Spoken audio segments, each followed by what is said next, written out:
So my name is Angie Weidel, and I am the Executive Director of the American Subcontractors Association of Greater Baton Rouge. And as you can see, workforce development is part of my passion. We are an organization of subcontractors, and that means the guys that are first, second, third, fourth generation owners who are putting their hands physically on a building like the one you're sitting in. They are your tradesmen. They are your electricians, your roofers, your flooring guys, your sheetrock guys, your steel, all of that, along with their suppliers like Equipment Depot, along with their professional affiliates like Evergreen Working Capital, who is also, and Holmes Building Materials, which are part of our board. So we are here today to talk about controlling costs, but first, being one of the few blondes in the room, I feel like I have to address Michael Huey. Where's Michael at? Where'd he go? Oh no, he stepped out. Save that comment. I think I'll hold it till he gets back. I'm from Mississippi. I told him I warned him about that one. So from this point on, I'm going to let my panelists go ahead and introduce themselves. Mr. Randy. Randy Guillot, Triple G Express. I'm a third-generation trucker, born and raised in Louisiana. Got the fourth generation in the business with us now. Very proud of that. Two trucking companies, Triple G Express and Southeastern Motor Freight. I'm also in the chassis business. We talked chassis earlier. Steve mentioned copy, and we'll talk about that a little bit. I am also a past chairman and president of LMTA, so I appreciate Cully and his current service to our industry. And I'm also past chairman of the American Trucking Associations. John. Good morning, everyone. My name is John Roberts. I'm a CPA. I'm a co-founder of Attract. We are a CFO firm. We help companies know your numbers, know your worth, and know your future.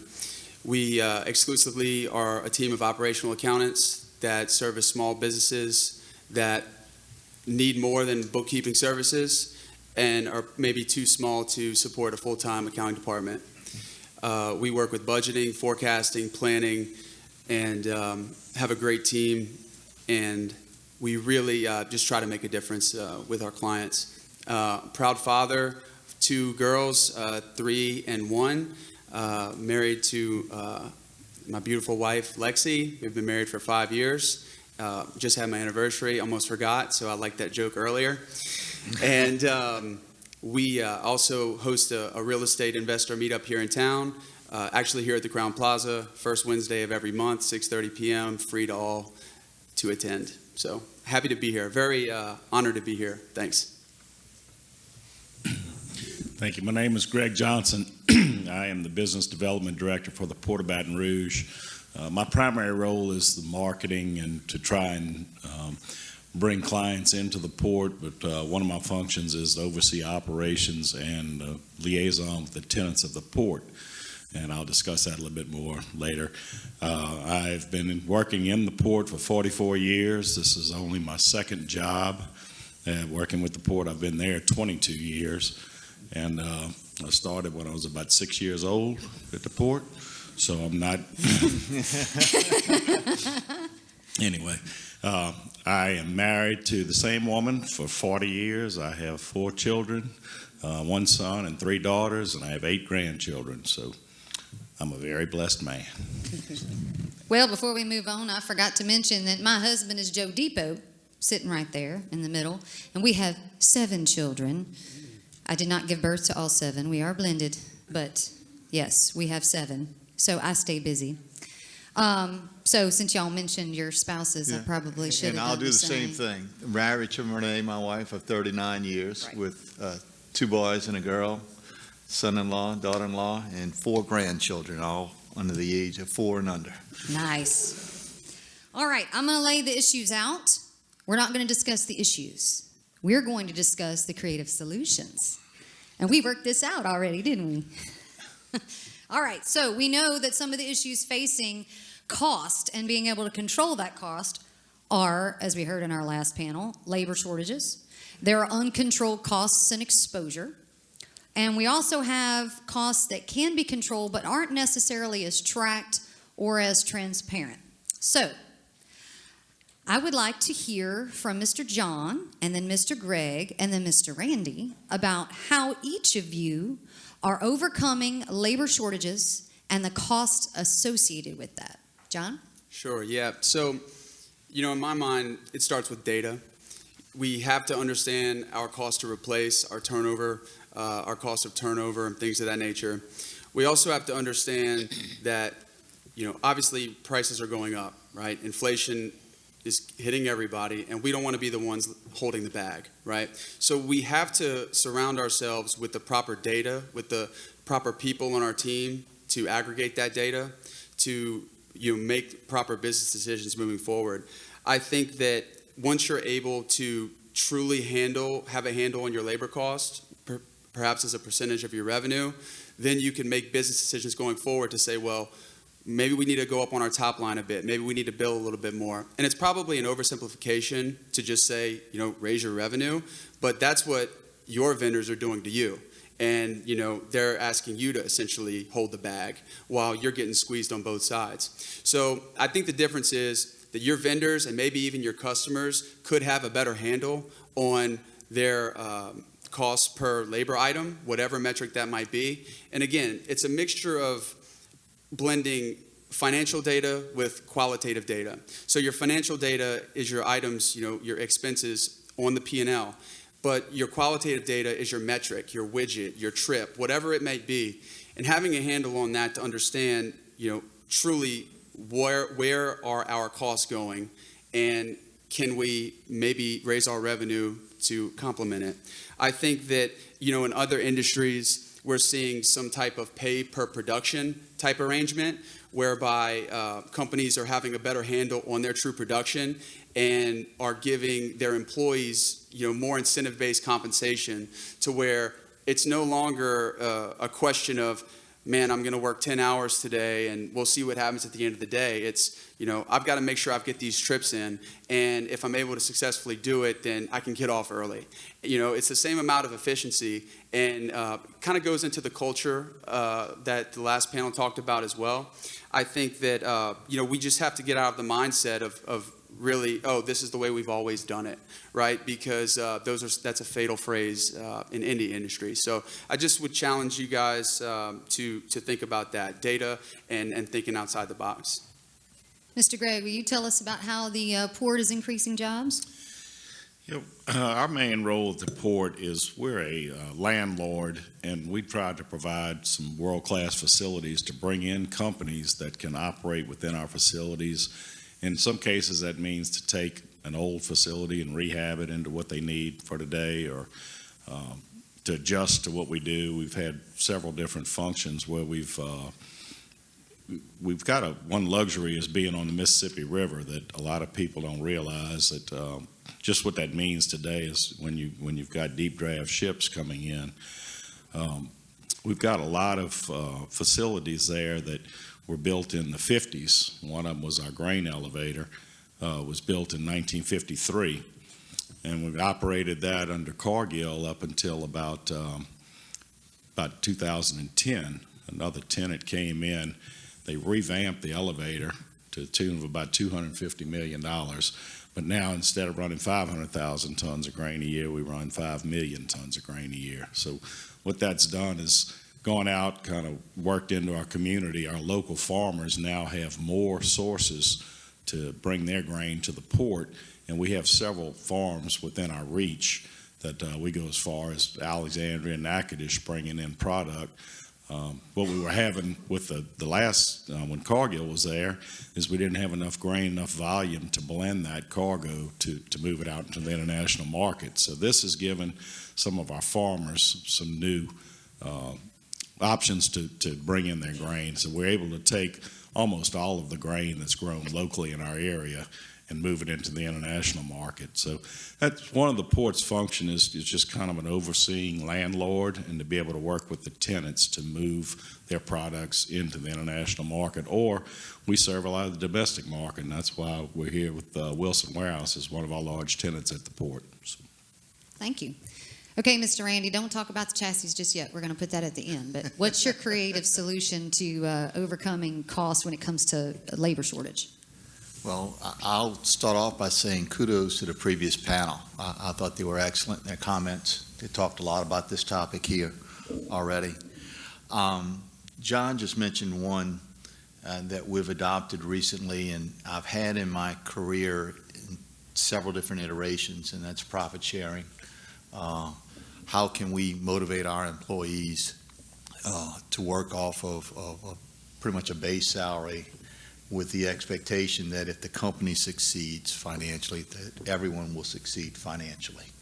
And it's still a work in progress, but it's become more and more important, especially since COVID, right?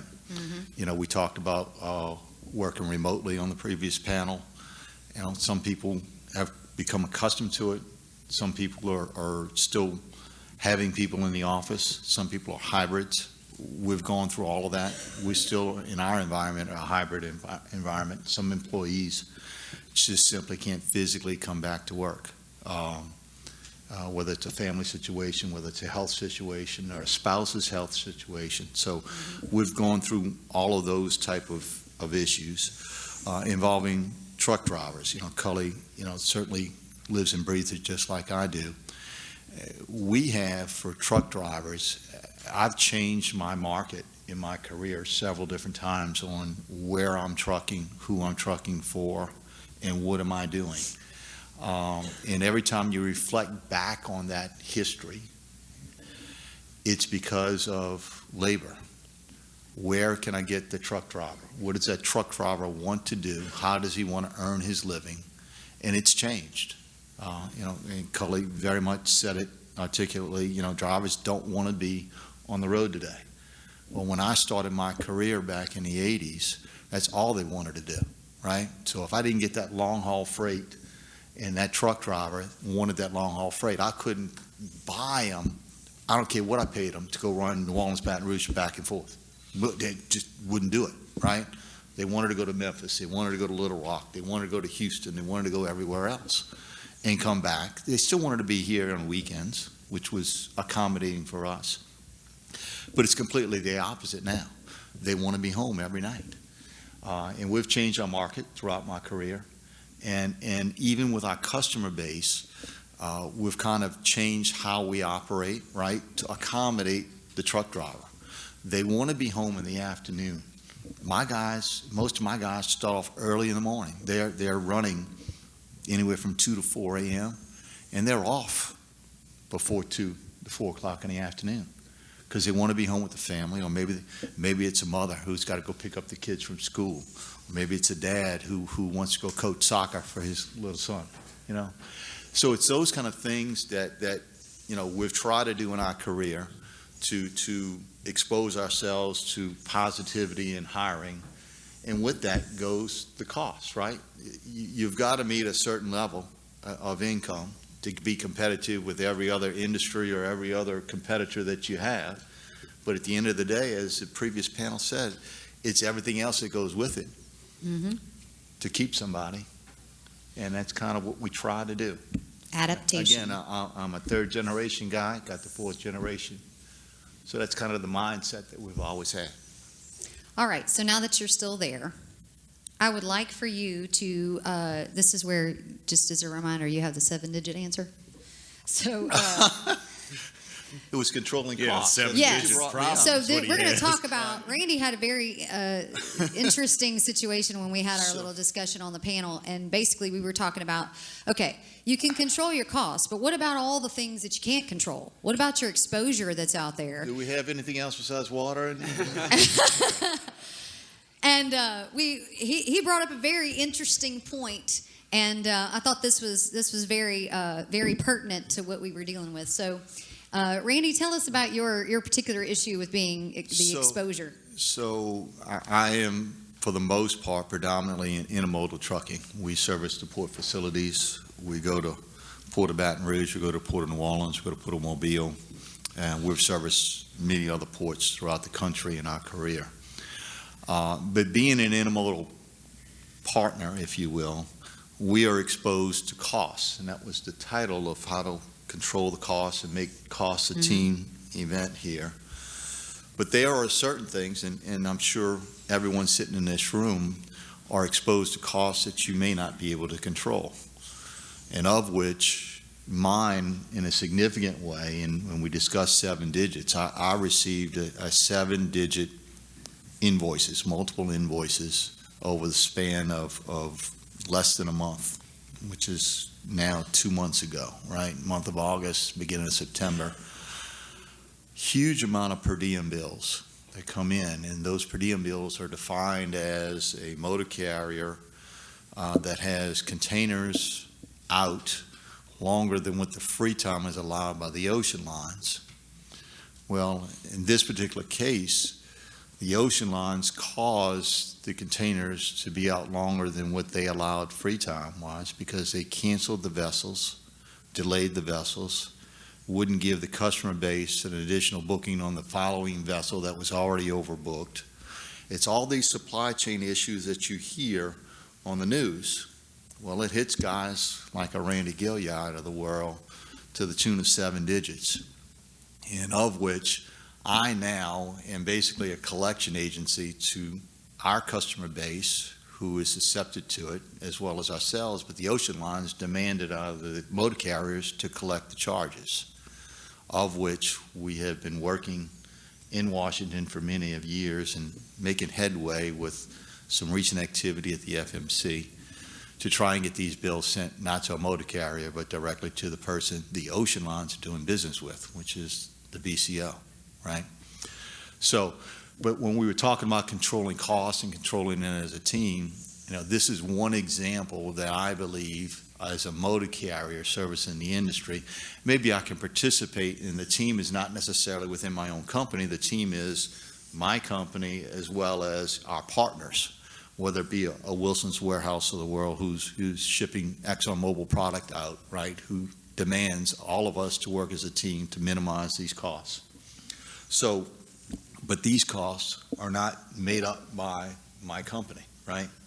I'm only delivering a message, I'm not creating it, which makes it extremely difficult. So that's my 7-digit story. So no, for a company my size, right, it's very painful to bear that burden and process those invoices to completion, which we've filed complaints with the FMC, which is part of the new Ocean Shipment Reform Act of 2022. We have the ability to file complaints to the FMC about the ocean lines, which we have on these particular accounts. It'll be interesting to see what the result's going to be. And basically it says that the ocean lines can't bill these type of charges if they're preventing the service from being accomplished, which they canceled the vessels or delayed them. Sure. So that's All my right. story. So moving from the unexpected sort of uncontrollable cost to the things that you can do. John, you're a data guy, but you mentioned something about getting operations and sales and leadership and everybody kind of on the same page with regard to data, so that there's transparency, there's an ability to control the costs that you can, and identifying what those are. Tell us about how that works, what your vision was for that. Yeah, so, I worked in public accounting, large regional firm for, 4 years. I saw how the successful companies worked and how the unsuccessful companies worked. I worked then at a private equity-backed manufacturing company here in town and kind of learned the ropes of what it takes to really get ingrained in how operations and finance really interact, right? And so I'm more of an accountant than, I would say most accountants, just in terms of I have a knack for operational culture and things of that nature. And so based on my experience, the ops guys don't want the finance guys telling them how to do their job. The finance guys don't know anything about ops, but they think they do. The operations guys, they're the ones making all the money, and finance is an afterthought. And so overcoming all of these challenges is paramount to really being a successful company. Everyone has to be pulling in the same direction, and not to get all kumbaya, but the accountants cannot work in a silo. And if your accountant cannot actually get engaged with ops and learn how to do what it is that they're doing so that they could speak the same language, you're always going to have Greek over here and Latin over here, and they're never going to mesh. So I think that from a culture perspective, the leaders of the company have to have everybody pulling in the same direction. And I think that from an accountant's perspective, if you can't understand it, you can't account for it. And if you can't account for it, you cannot plan, budget, or forecast against it. And it's so important for everyone to be pulling in the same direction and for egos to be checked, right? Because if the finance guy is telling the ops guy, oh, what happened, man? You had, $1 billion in your backlog or in your pipeline, and you said you were going to close 30% of the 30%. We built our budget off of this. Why did you miss it? Well, the ops guy is going to get, a little defensive and say, dude, you don't know what it took for me to even get this 30%, land rate. So I think that it starts with leadership at the top. It's very cliche, but, just being able to understand that, guys, we got to be pulling in the same direction. So, I just would challenge your accountants to get engaged in ops and your ops guys to get engaged with the finance side and learn to read a P&L. The CFO, the controller, should be teaching the ops guys how to read a P&L, how to read a job schedule.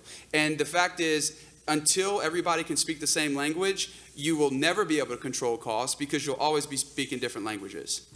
And in order to have a team, you got to get everybody talking, like you said, on the same page. But you can't expect what you don't inspect, right? Yeah, 100%. If you can't measure it, you can't manage it. And so, if you are an ops guy and you don't ever look at a P&L, well, chances are that your competitor is, and they're the ones who's taking your labor force because you have no idea really how you're doing.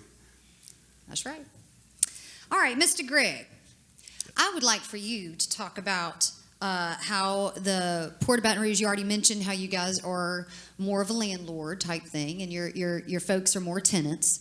But there's a very specific example with one of our sponsors, Wilson Warehouse, here today that you talked about helping them to control their costs, and you try to look for ways to do this with your tenants in general, correct? Sure. Part of being successful in my career has been listening to the tenants, the people that we work with, and one of them is Wilson Warehouse. And we have a good relationship, and what we have at the port is we have 500,000 square feet of warehouse space that at one time was completely booked with general cargo going onto ocean vessels. Well, the Port of Baton Rouge is 24 hours of steaming up the river and another 20 hours out.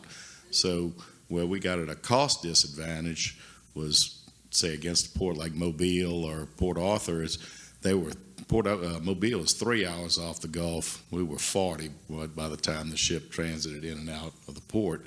So we had to come up with some creative solutions. So anyway, Wilson came to us years ago with storing, and they would have, just like anyone, peaks and valley in their business needs for storage. We were overflow storage for them from other warehouses locally. And one of the things is the port does not compete with the private sector. We try and facilitate the private sector. So our warehouse space would be used when you would see just about anything else in Baton Rouge or in a local area booked, that they would come to us as an overflow.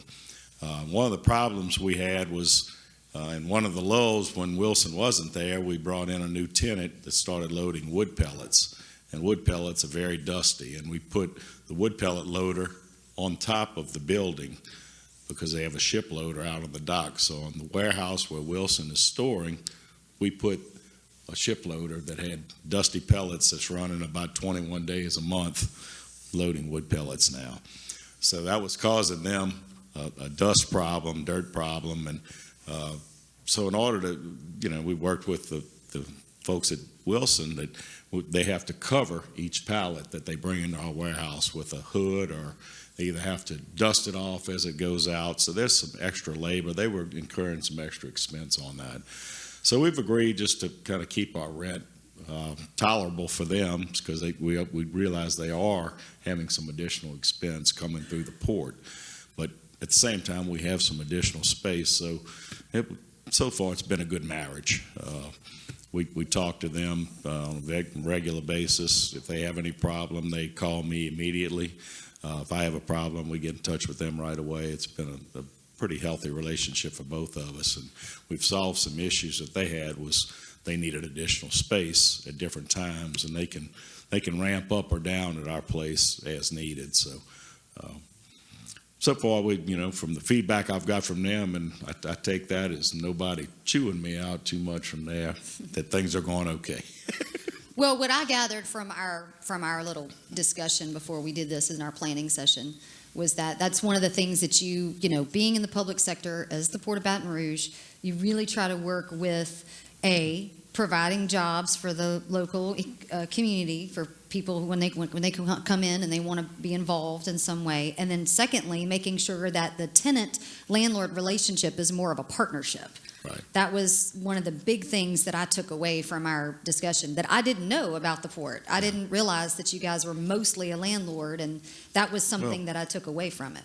In years past, we had some operations at the port and really didn't do them well. And we decided probably 20 years ago, so 22 years ago, that the private sector could do a better job on the operations for their customers. We could provide the facilities, try and keep things needed there. We keep the roads up, we keep the security at the port up. The roof needs repair and we fix it. We have maintenance staff. So when a customer comes to us or a client comes to us, we want them just to focus on their business coming in and out of our facility. How can we make that an easy experience for them? So I worked hard at that. Believe me, it's from the private sector. We just feel they do a better job of what they manage. The port can't be everything for all people, but I came from an operational background, so I look at things from an operation standpoint. I go out, I talk to students at Southeastern in the business school. One of the things I think today is we're focusing on, and one of the other panels brought it up, I think you need to fall back to the trades more in schools. When I was in school, we had an auto mechanic shop and we had a woodworking shop, and those are the kind of things that we're going to need more tradesmen than we do people on computers. And I've raised 4 kids, so I pretty well have gone through the gauntlet on that. So. Right. Well, I'm going to take that. Do you have any other final thoughts you want to add? Everybody seems to focus on the millennials and the new workforce. I'm more of an old school guy, and I got taught this from a boss I had early on. I was about 20 years old, and one day I was in the office, and he asked me how it was going, and I had just finished working the night shift and had some problems, and I was griping, and he looked at me and he said, I had a friend of mine in New Orleans, and he didn't like his job. You know what he did? I said, what's that? He said, he quit. I said, I get your meaning. I quit complaining. And then he told me after that, he said, it's just all in how it's explained to you. So I don't know. We've allowed, and I have 4 children, so the same thing, when they, it's difficult to get them engaged in the workforce, but I always have tried to tell them that's where you work and go earn your living. That's not where you play. You play at home or we play on vacation, but where you work is you need to focus on your work. And that's kind of always been my mantra. I have 4 very successful children. I have 3 of them in the medical field, and one of them is kind of manages real estate in his own deal. So, so far, I think I've done okay with them. I call that a success. Yeah, everyone here raising children knows, that you want your children to do better than you did, and hopefully, that's how they all come out. All right. Last thoughts on creatively controlling costs, John? Yeah, I would just say, guys, understand your cost. If you don't have an accountant who can actually, provide you guys with the data that you need, the financial data and the qualitative data together, finding some sort of per unit metric to track, you guys need to understand that.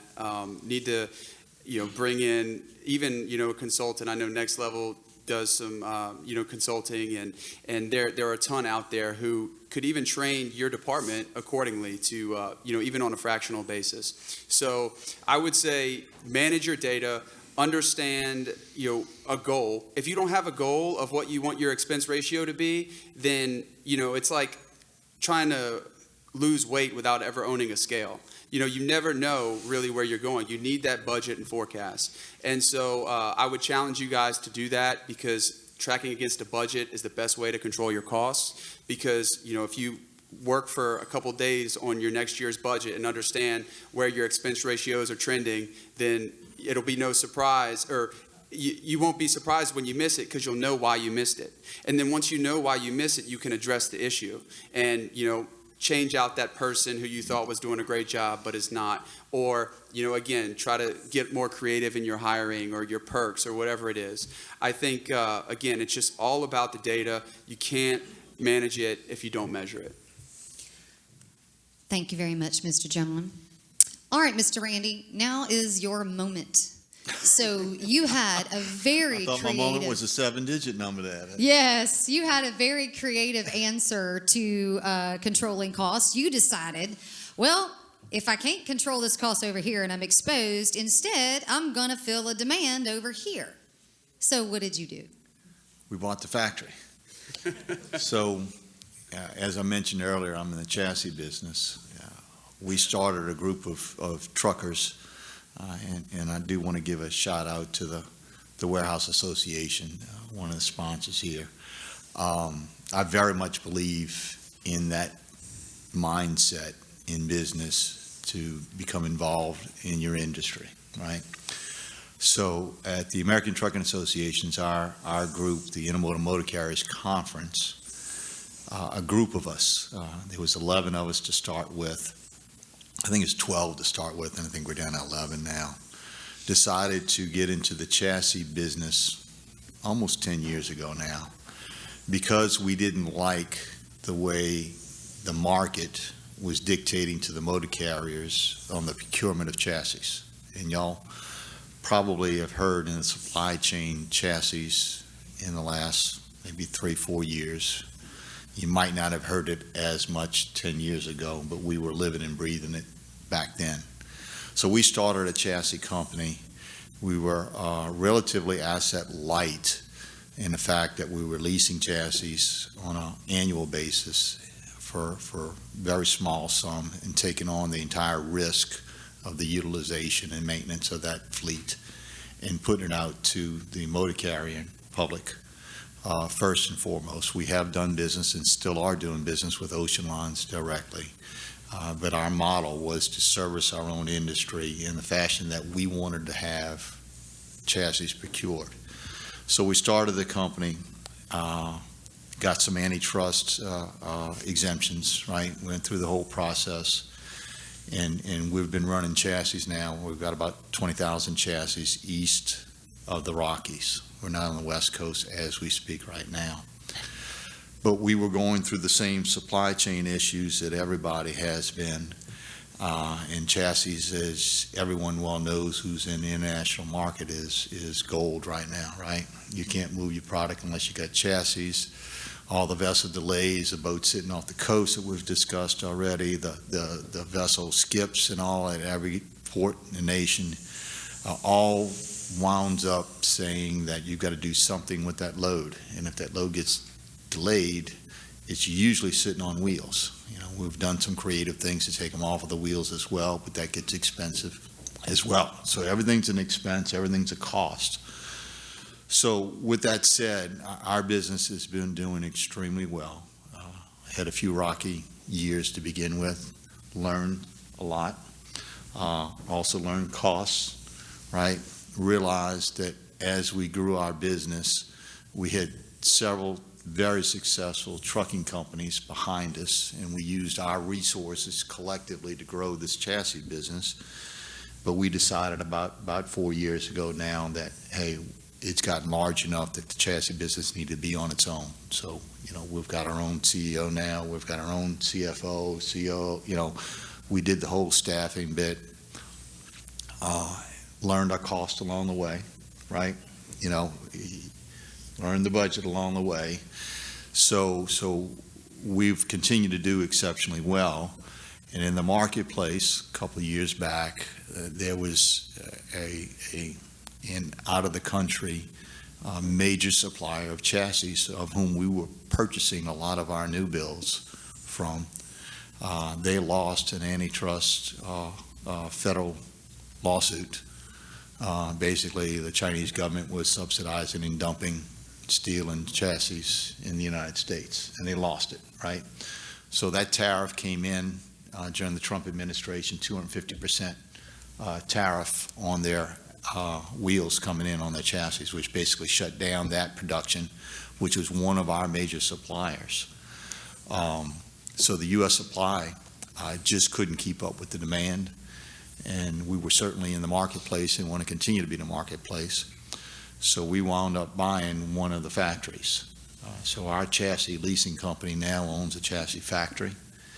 A lot of the previous conversation, a lot of the conversation, especially from John in this panel, really shone the light of our chassis factory. We bought it. It was losing money hands over fists. It was previously owned by an individual who was very successful with it, got bought out by private equity. Private equity didn't necessarily treat the employees the way they wanted to be treated, right? Whether it's old style, new style, whatever you want to call it, age group, or whatever else the case may be. But we came in there as a group of truckers and started to identify, the gaps, the culture, and what maybe we were successful with in our own companies and tried to bring it to our chassis factory, right? Including new management there at the factory, including keeping some of the old management. One of the things we did, and it's been mentioned several times already this morning, we brought the entire ownership group of NatPac, our chassis company, who now owns this factory. We all went up there. We walked the floor. Shook hands with everybody who was still there, right? Knowing that we've lost many employees along the way, lost our costs along the way. But we changed the culture. We've turned the block. We've owned it now 10 months, and we turned the deep red into black. That's awesome. We're making money. All right, folks, we have just a few minutes left. So if you have some questions, raise your hand and I'll select you. And Miss Chloe will be happy to run you the mic so that we can hear your question. Anybody want the mic? You guys have addressed a lot of things that y'all can control. How do y'all address bad policy, bad politicians, regulations, vax mandates, et cetera, that really just high gas prices? I mean, we feel it as consumers, but do y'all have... Become active in your associations. I am. I have spent a considerable amount of time in my career, whether it be in Baton Rouge, whether it be in Washington, D.C., and change is painfully slow. We're used to, in our businesses, right, if you don't make a change, you're out of business. Government works entirely different, but it doesn't mean we can't keep on trying each and every day. That's what I do. Associations, I would say community involvement too. There's just no way to get around just having to kind of get in there and get your voice heard some kind of way. Okay, what was your last thought, John? Oh, yeah. Just from the perspective of a millennial. Young guy. I think that, that there's a saying, and it's an old saying, but I'll try to, go off memory. But, strong people create easy times create weak people, and weak people create hard times. So I think that, the last 20, 30 years or whatever it's been, right, like a lot of the millennials have been enabled, right, and they feel entitled, and we know all of these phrases. But I don't think that it means that that's going to be the future.